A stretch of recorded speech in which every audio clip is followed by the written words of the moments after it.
लिए मैं आमंत्रित करता हूं डॉक्टर राजेश कुमार सर, जो नेशनल प्रेसिडेंट हैं इम्पा के।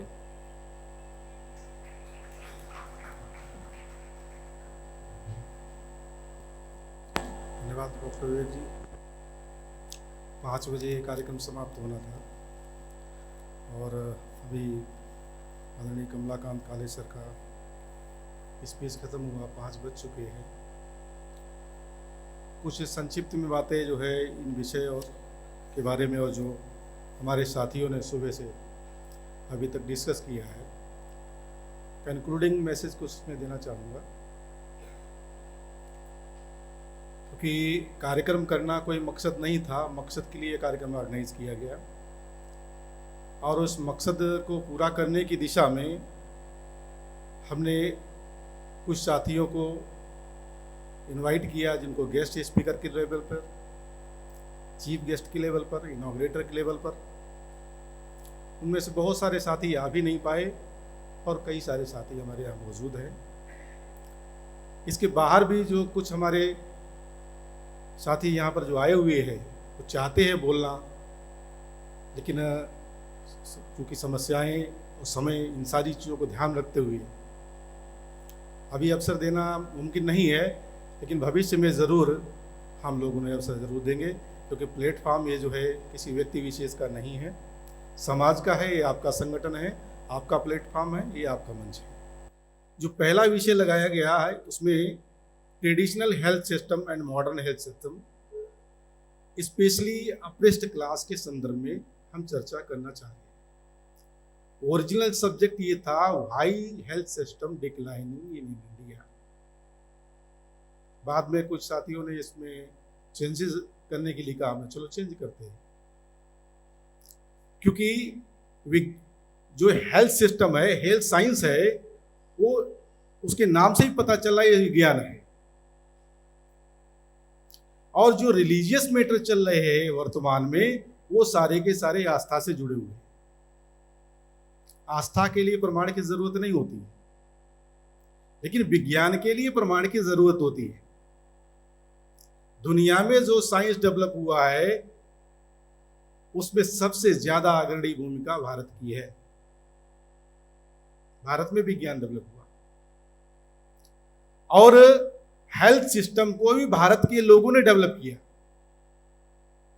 तथागत गौतम खुद फिजिशियन थे, पूरा भिक्षु संघ डॉक्टर होता था, जीवक जैसे न्यूरोसर्जन पैदा हुए। इतना डेवलप्ड अगर हेल्थ सिस्टम हमारे भारत में रहा, साहू जी महाराज ने अपनी रियासत में जिस समय प्लेग फैला था, हॉस्पिटल्स और सारी व्यवस्थाएं बनाई थी। डॉक्टर कुलदीप सर ने कोट किया इस बात को। फिर क्या हुआ कोविड पीरियड में? क्या हेल्थ सिस्टम वैसे ही डेवलप हो रहा है? बेसिकली हमारी मानसिकता इस लेवल पर नहीं है और उसका बहुत सारे कारण है। उसमें सबसे बड़ा कास्ट फैक्टर है। इसको एक्सेप्ट करना होगा, बगैर एक्सेप्ट किए हुए आप इन चीजों को दूर नहीं कर सकते। तो ट्रेडिशनल हेल्थ सिस्टम जिसको कहा जा रहा, वास्तव में वो ट्रेडिशनल नहीं, वो हमारे लोगों के द्वारा पैदा किया हुआ था और उसी को बदलते हुए आज तक ये हेल्थ सिस्टम इस रूप में आ गया है, जिसको आयुर्वेदा कहा जा रहा। वो आयुर्विज्ञान है। वेद के नाम पर हमारे बीच में कुछ गलत शब्दों को डाला जा रहा है। तो शब्दों का सटीक चयन होना चाहिए, सटीक शब्दों का इस्तेमाल करना चाहिए। और इस मामले में ब्राह्मण और बामन दोनों ही बड़े उस्ताद हैं, दोनों ही उस्ताद हैं। हम लोग शब्दों का सही चयन नहीं करते। शब्दों का चयन सही करना चाहिए।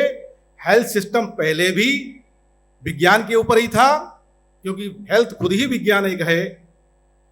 इसलिए आज भी विज्ञान की जरूरत है। भविष्य में भारत का हेल्थ सिस्टम कैसा होना चाहिए, as per article 47 and article 21 of constitution, इसकी पहल होनी चाहिए। ये करने के लिए हम इंटेलेक्चुअल वर्क को ऑर्गेनाइज होने की जरूरत है। बहुत सारी बातें हो चुकी, उनको रिपीट करने का कोई मतलब नहीं है।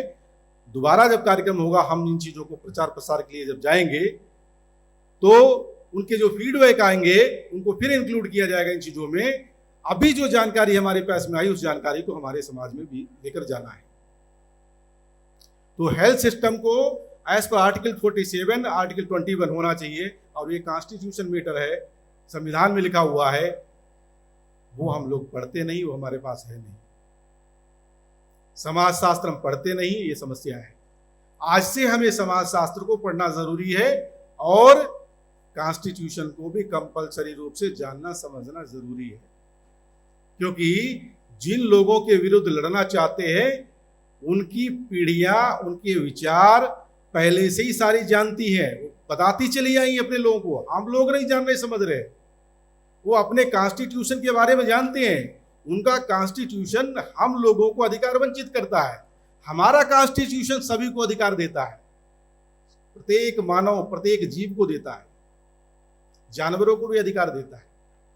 उनका कॉन्स्टिट्यूशन हमको अधिकार नहीं देता है, इसलिए उसको पढ़ना जरूरी है। दूसरा विषय नीट का लगाया हुआ है, ये भी इसी से जुड़ा हुआ मामला है, क्योंकि हेल्थ सिस्टम में आने के लिए आपको प्राइमरी लेवल पे कम से कम एजुकेशन होना चाहिए था, वो है 12वीं की।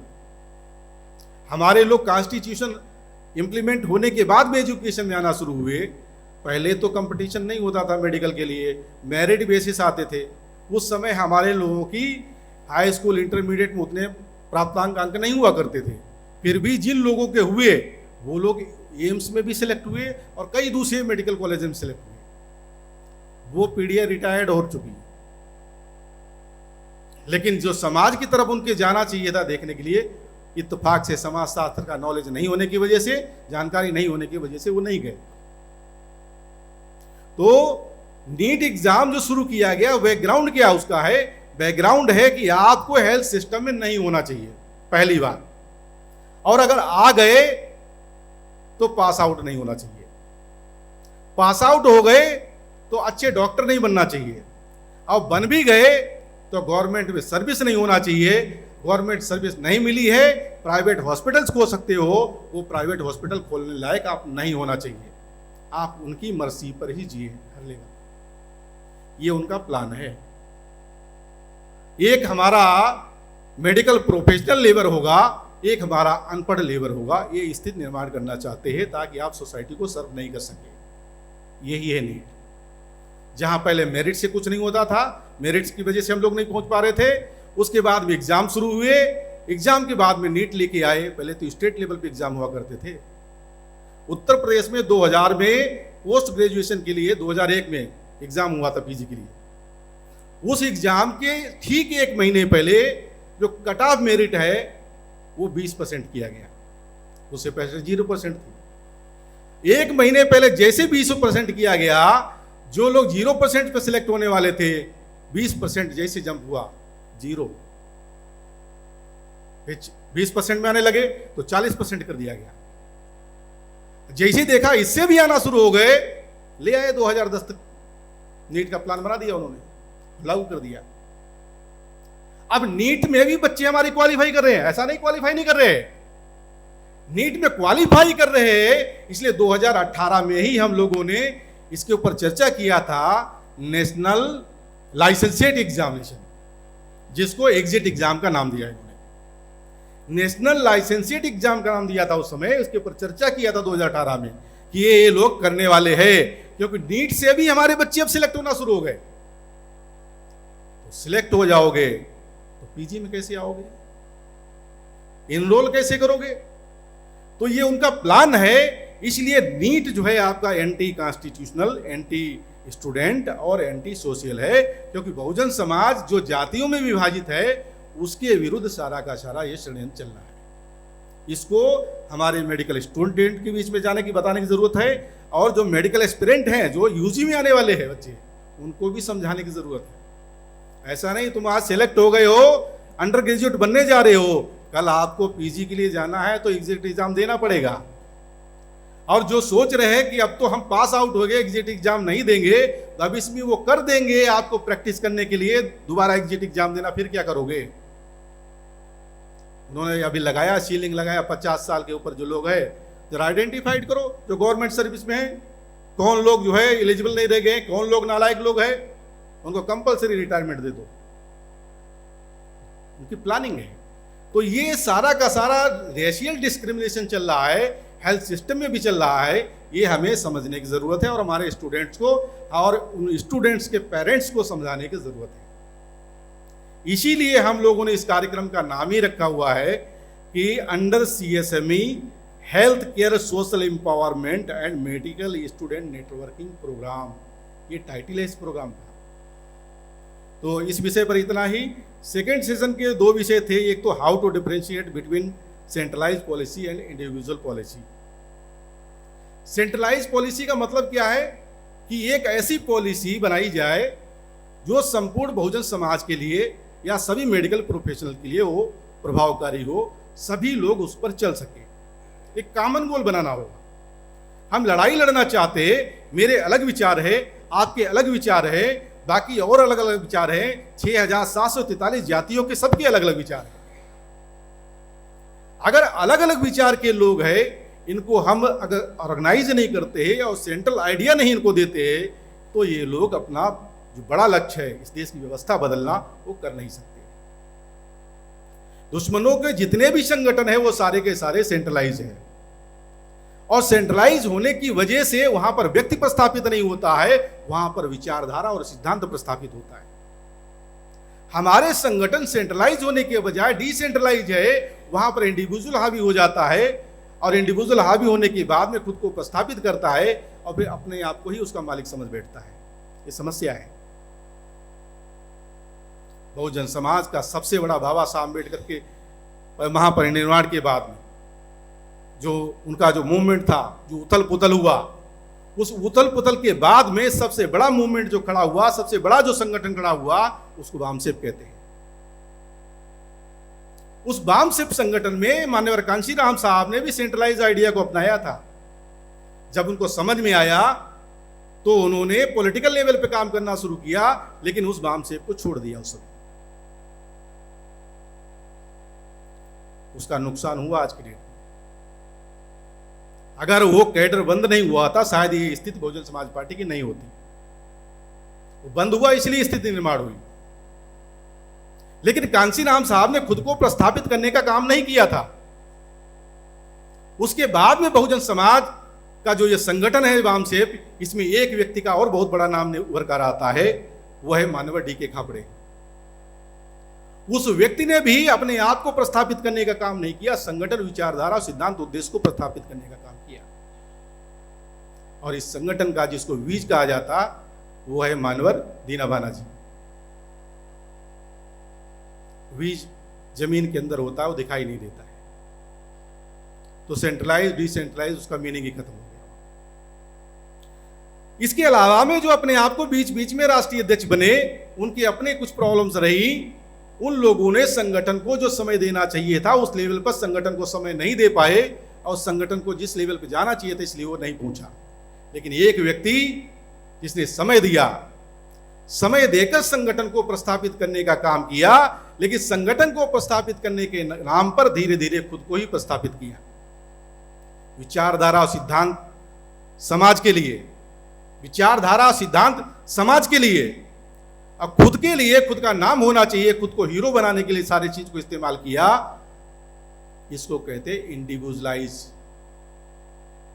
सेंट्रलाइज पॉलिसी के नाम पर जो संगठन हम आरएसएस या बीजेपी या कांग्रेस संगठन जो है चल रहे हैं, ये सेंट्रलाइज ऑर्गेनाइजेशन है। इनके विरुद्ध में डर दिखाकर बहुजन समाज में वामसेप को सेंट्रलाइज करने का काम किया गया, और सेंट्रलाइज करने के नाम पर खुद को ही इंडिविजुअल सेंट्रलाइज कर दिया गया।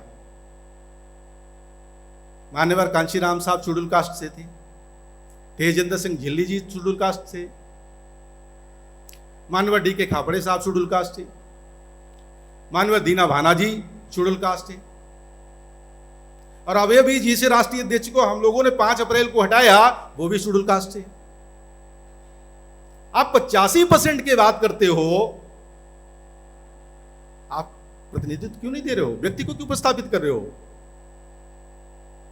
5 अप्रैल को माननीय कमलाकांत कालेसर को राष्ट्रीय अध्यक्ष वामसेप को बनाया, इसमें हिंपा ने भी भूमिका अदा किया। और ओबीसी से नहीं बल्कि एमबीसी है, ओबीसी में भी जो मोस्ट बैकवर्ड ओबीसी है उससे बिलोंग करते हैं। ये वामसेप के इतिहास में नहीं, छत्रपति साहू जी महाराज के बाद में सबसे बड़ा अचीवमेंट है। राजऋषि छत्रपति साहू जी महाराज ने कहा था, डॉक्टर अंबेडकर केवल अछूतों के नेता नहीं है, ये समस्त बहुजनों के नेता है, शूद्रों के नेता है। आज हम ये कहते हैं कमलाकांत काले केवल ओबीसी के नेता नहीं, ये समस्त बहुजनों के नेता है, schedule caste, schedule tribe caste, OBC, minority सभी के नेता है, सभी की लीडरशिप करने वाले हैं। क्यों? ये ऑटोक्रेसी नहीं है, यहां पर है सेंट्रलाइज संगठन होगा लेकिन डेमोक्रेसी है। डेमोक्रेसी का अर्थ व्यक्ति प्रस्थापित करना या व्यक्ति को हटाना नहीं है। डेमोक्रेसी का अर्थ है जहां पे समता, स्वतंत्रता, बंधुता, न्याय, इसकी जड़ें समाज के अंदर होती है, उसको डेमोक्रेसी कहते हैं। इसीलिए बाबा साहब अम्बेडकर कहते थे 25 नवंबर 1949 को उन्होंने कहा था कि हम लोग 26 जनवरी 1950 को कंट्राडिक्टरी लाइफ में प्रवेश करने वाले हैं, विरोधाभासी परिस्थिति में जा रहे हैं।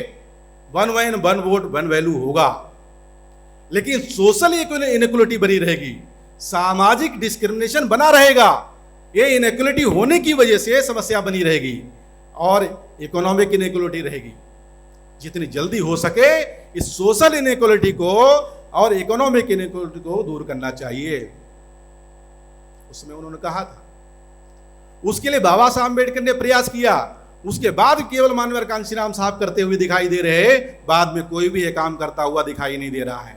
ये कारण है, बगैर कारण को जाने हुए आप उस बीमारी को दूर नहीं कर सकते हो। हम लोग डायग्नोसिस बनाते हैं ना, पहले सिम्टम्स देखते हैं, एग्जामिन करते हैं, जरूरत हो तो इन्वेस्टिगेशन करते हैं, फिर लाइन ऑफ ट्रीटमेंट डिसाइड करते हैं।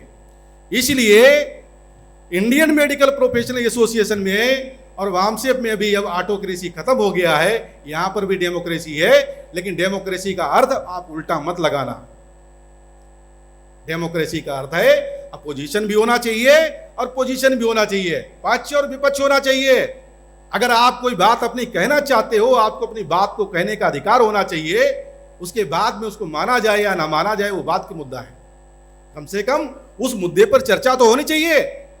हमने भी किसी मुद्दे पर मूवमेंट को बचाने के लिए, चर्चा करने के लिए बाकायदा लेटर जारी किया था कि वर्तमान में बहुजन समाज में जो गतिरोध उत्पन्न हो रहा है उसका कारण क्या है, उसको आइडेंटिफाइड करने के लिए एक हाई क्वालिटी की कमेटी बनाया जाना चाहिए और उस कमेटी के माध्यम से आइडेंटिफाइड करके जो भी समस्या है उनको सॉर्ट आउट करने का प्रयास किया जाना चाहिए। नहीं हुआ, निर्णय लेना पड़ा। और आज हम लोग इस बात से खुश है कि हम किसी का विरोध नहीं कर रहे, किसी का समर्थन नहीं कर रहे, हम हमारे समाज के हित में काम करना चाहते हैं। इसके लिए संगठन ये डेमोक्रेटिक है।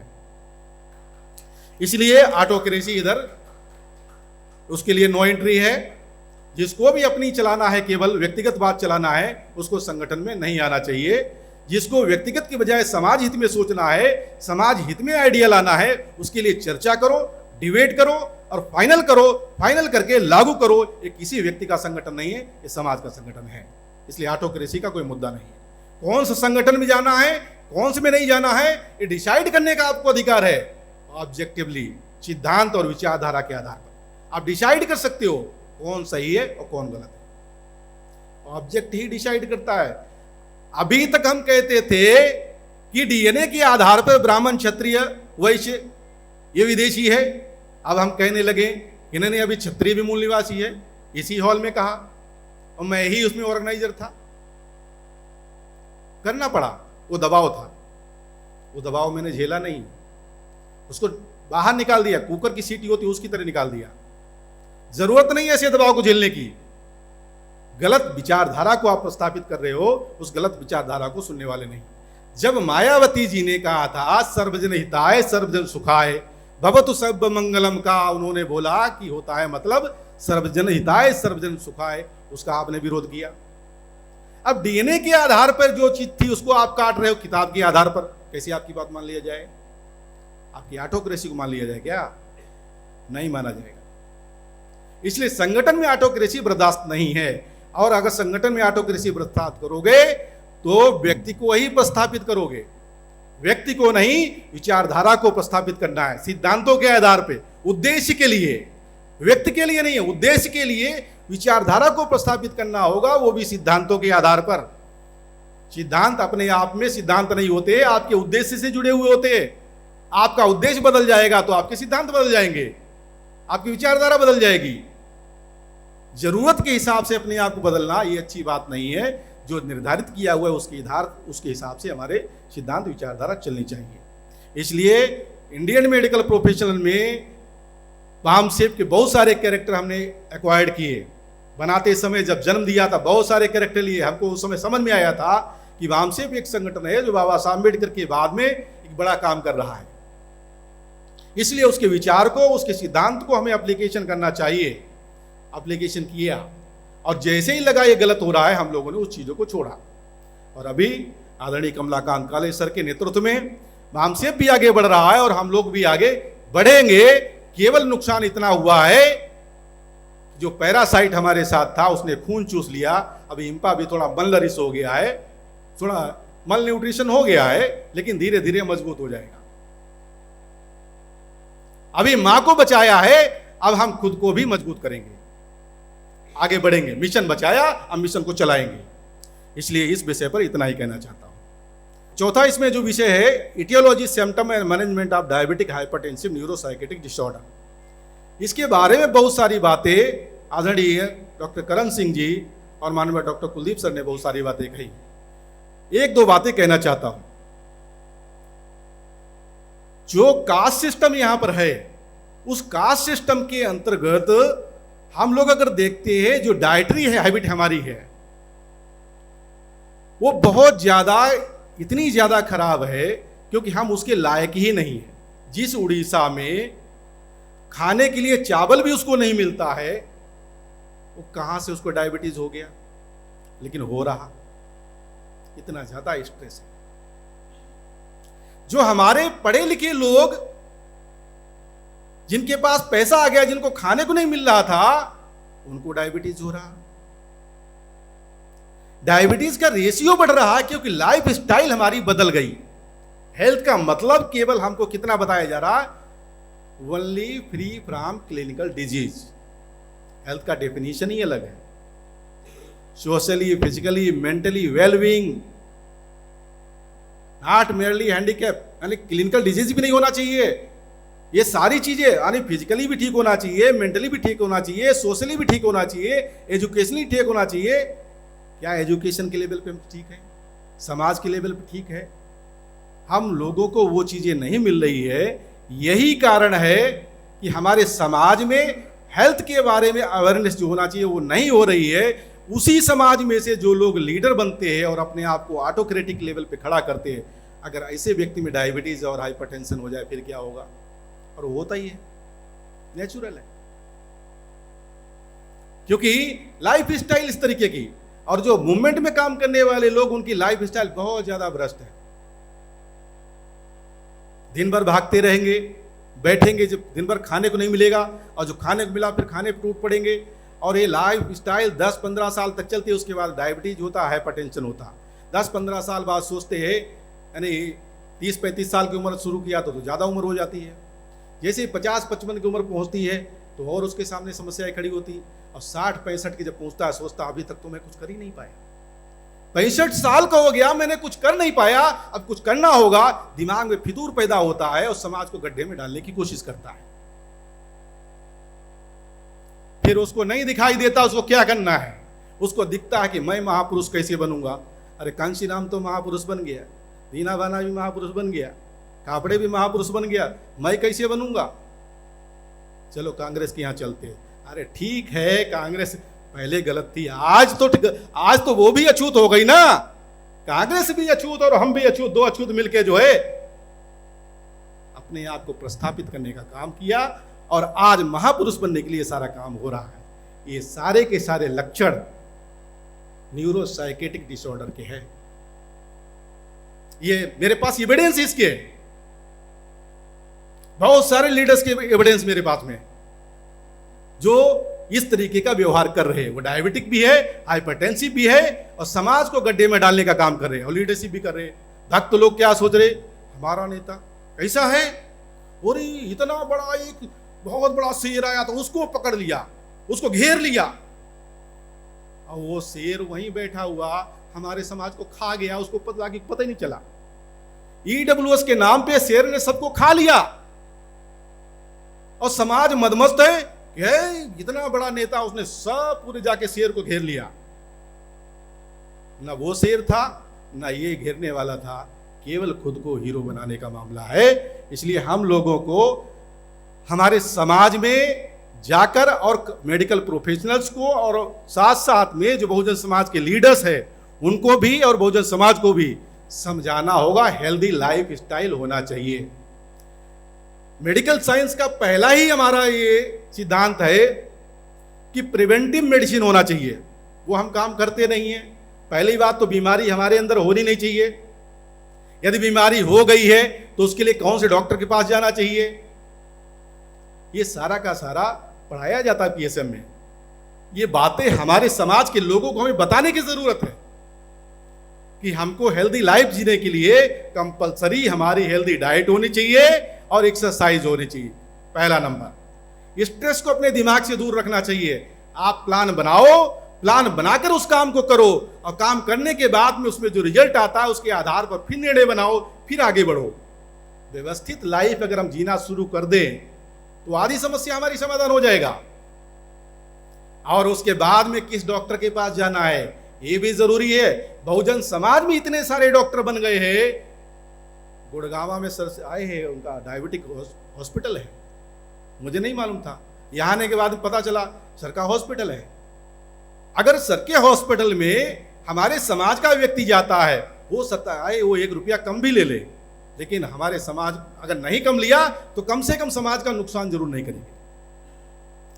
लेकिन जो अभी हेल्थ का इंडस्ट्रियलाइजेशन हुआ है उसकी वजह से क्या हो रहा है कि वो इलाज के नाम पर कुछ भी करते हैं। मेरे एक हॉस्पिटल में पेशेंट जाते हैं, उसकी सारे पेशेंट जो एडमिट होते हैं उसकी कॉमन डायग्नोसिस है। क्या डायग्नोसिस है? Acute abdomen, hepatitis, infective enteritis, pyrexia, dehydration. 99% जो पेशेंट एडमिट होके आते हैं उनकी केवल यही डायग्नोसिस होती है। कारण उनको पैसा बनाना है। जब मरीजों को समझाओ तो मानते नहीं है। क्यों? उनके पास लैक ऑफ एजुकेशन है। कौन से डॉक्टर के पास जाना चाहिए, कौन से हॉस्पिटल के पास जाना चाहिए, उनको नहीं मालूम है। तो ये बीमारी सामान्य बीमारी नहीं है। इसको केवल व्यक्ति विशेष के साथ जोड़ने के बजाय इसको मूवमेंट के साथ में, इसको देश के साथ में, इसको समाज के साथ जोड़ के देखने की जरूरत है। डायबिटीज अपने आप में खतरनाक नहीं है, लेकिन डायबिटीज की वजह से खतरनाक चीजें होती है, न्यूरोपैथी होती है। इसको कोई डिनाई नहीं कर सकता। सर ने पहले ही बोला एंडोथेलियल डैमेज होता है। ठीक इसी तरीके से हाइपरटेंशन की वजह से भी ये समस्याएं होती है। तो न्यूरोसाइकेटिक डिसऑर्डर ना हो हमारे लोगों में, ये सिंड्रोम में कन्वर्ट ना हो, इसके लिए मेडिकल प्रोफेशनल्स को भी अवेयर होने की जरूरत है, बहुजन समाज को अवेयर करने की जरूरत है, और जो बहुजन मूवमेंट चला रहे उनको भी अवेयर करने की जरूरत है कि अभी भी वक्त है, आप सजग हो जाओ, खुद को भी बचाओ और समाज को भी बचाओ, और भविष्य में इंडियन मेडिकल प्रोफेशन को प्रस्थापित करने के लिए कंधे से कंधा मिलाकर हमारे साथ चलो। ऐसी आशा अपेक्षा के साथ में मैं यहीं पर रुकता हूं। आप लोग